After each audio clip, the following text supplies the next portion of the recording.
Bom dia, gente. Vamos para mais uma aula de história. Hoje nós vamos trabalhar o capítulo 12, a questão judaico-palestina. Então, neste capítulo, nós vamos tratar de questões importantes, né? Referentes às questões judaico-palestina, né? Que existe uma enorme complexidade e que essa questão aponta até hoje, né, para os dias de hoje, alguns conflitos iniciados na Guerra Fria, né, entre palestinos e israelenses, que parece que não vão vislumbrar a paz, pelo menos a curto prazo, né?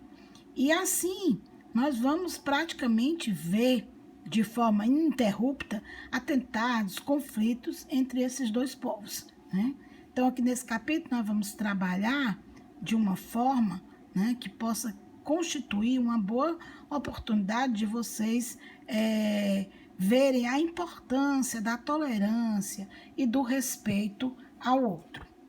Então, a questão judaico-palestina, possivelmente você já ouviu falar entre essa disputa entre judeus e palestinos no Oriente Médio. Mas será que você conhece a origem desses conflitos?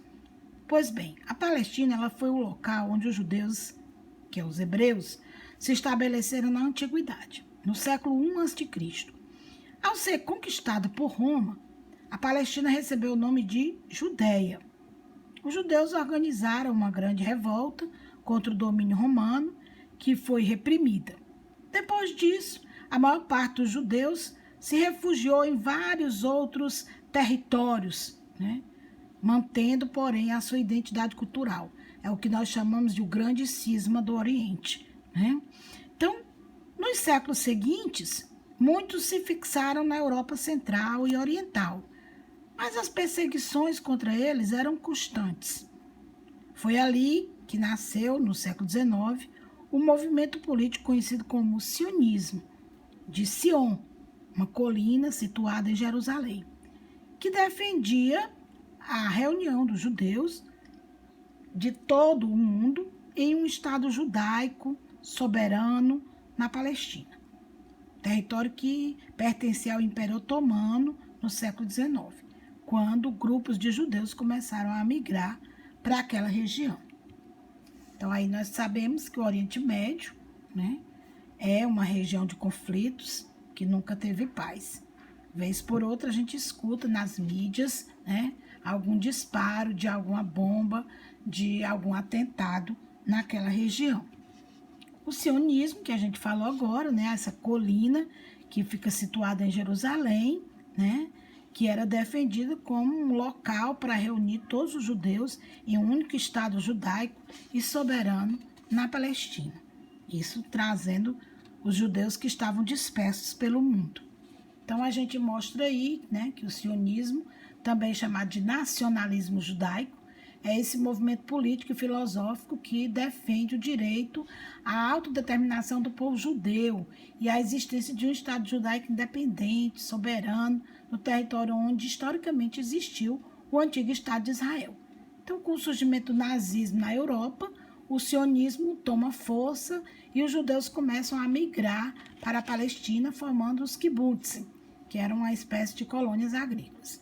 A princípio, o sionismo é tido como loucura, até mesmo entre os judeus, mas a ideia era de reunir todos os judeus que foram dispersos pela diáspora. A criação do Estado de Israel. Bom, o movimento sionista, ela propunha a criação de um lar nacional para os judeus, né, na Palestina. Apesar das pressões do movimento, até a década de 30, essa causa não era um tema relativamente comum para a comunidade internacional. Mas, contudo, no final da Segunda Guerra Mundial, né, o mundo inteiro tomou conhecimento do massacre, né, de milhões de judeus, né, como a gente viu, organizado pelo Estado nazista de Adolf Hitler. E, além disso, a população judaica, né,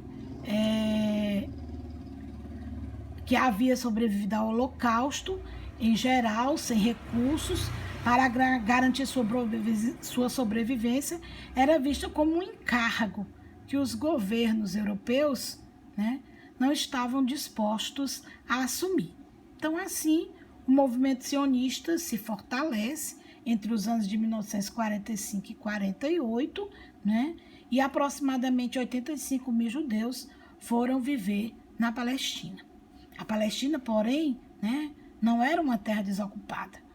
Ela era habitada pelos palestinos, né? População de origem árabe, majoritária no território. Quando o afluxo de judeus para a Palestina começou a se intensificar. E, é claro, a gente vai ver que começou os conflitos naquela região, né, entre judeus e palestinos. E quando a situação se tornou insustentável, o que a ONU fez? A ONU aprovou em 1947 a partilha da Palestina, né? A divisão da Palestina em 2 estados, um árabe e outro israelita, um judeu, né? Um árabe e um judeu. Então a criação, né, proclamada pela ONU, a criação do Estado de Israel em 53% do território e da Palestina, do Estado da Palestina em 43%, né, causou, né, uma reação contrária de alguns países árabes e resultou, é claro, em um conflito. Né? Conflito por conta desses afluxos dos judeus que começaram a se intensificar na Palestina. E aí, com a criação, né, do Estado de Israel, apoiado pelos Estados Unidos e pela União Soviética, então, provocou-se assim, essa reação contrária dos países árabes, é claro, e resultando na Primeira Guerra Árabe-Israelense, né, que, é claro, os israelenses foram vitoriosos e ampliaram o território originalmente estabelecido pela ONU. Aí nós temos aí uma imagem, só mostrando aí o conflito, né, da Primeira Guerra Árabe-Israelense em 1948 e da Segunda Guerra Árabe-Israelense em 1956, ou também comumente chamada de Guerra de Suez. A disputa pela Palestina.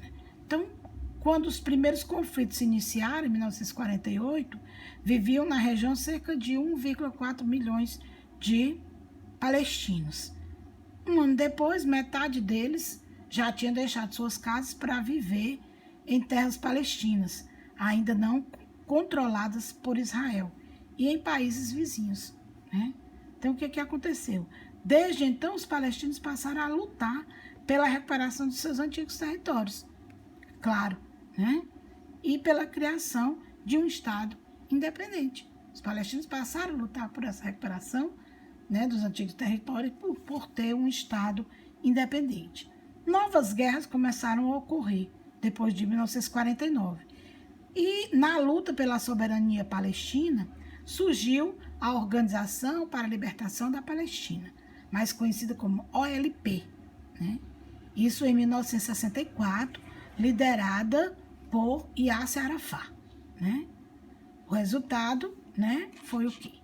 O resultado, né, da AOLP, aí as imagens, né, dessa Organização da Liberdade dos Palestinos. Então, em 1990, as autoridades palestinas e o Estado de Israel começaram a discutir a criação desse Estado palestino. Né? E o resultado foi o Acordo em Oslo, em 1993, né? Que criava a Autoridade Nacional Palestina, a ANP, que era a entidade responsável pela administração desse território palestino e pelo controle, né, palestino sobre a cidade de Jericó e a famosa faixa de Gaza. Bom, em 2002, o governo israelense começou a construir um muro de proteção, né, separando aí Israel dos territórios palestinos da Cisjordânia. Essa barreira de concreto foi condenada pelas Nações Unidas e pelo Tribunal Internacional de Justiça. Israel, porém, ignorou o fato, continuou construindo. Em 2004, Arafat falece, né, faleceu, o que deu início a um período de novas disputas entre os grupos palestinos pelo controle da Autoridade Nacional Palestina. Aí vem o Fará, né? Aí nós temos aí a ANP. Aí nós temos aí o Fará, o Fatah, que era o grupo a qual pertencia Arafat. Eles defendiam a formação de um Estado laico, soberano, nas fronteiras anteriores à guerra de 1967. E o grupo fundamentalista, né,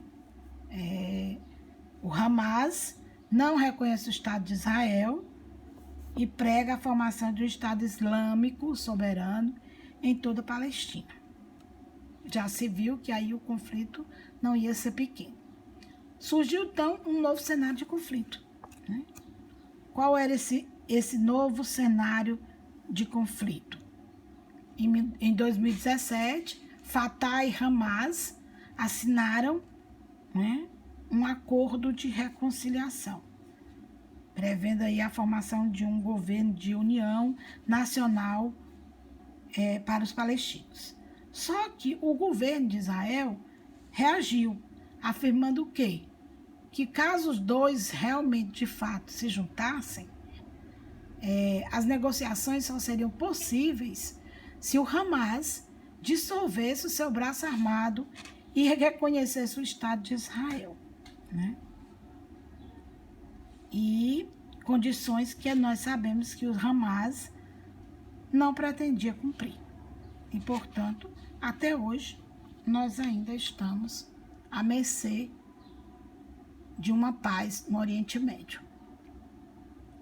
Vários acordos de paz já foram tentados, né?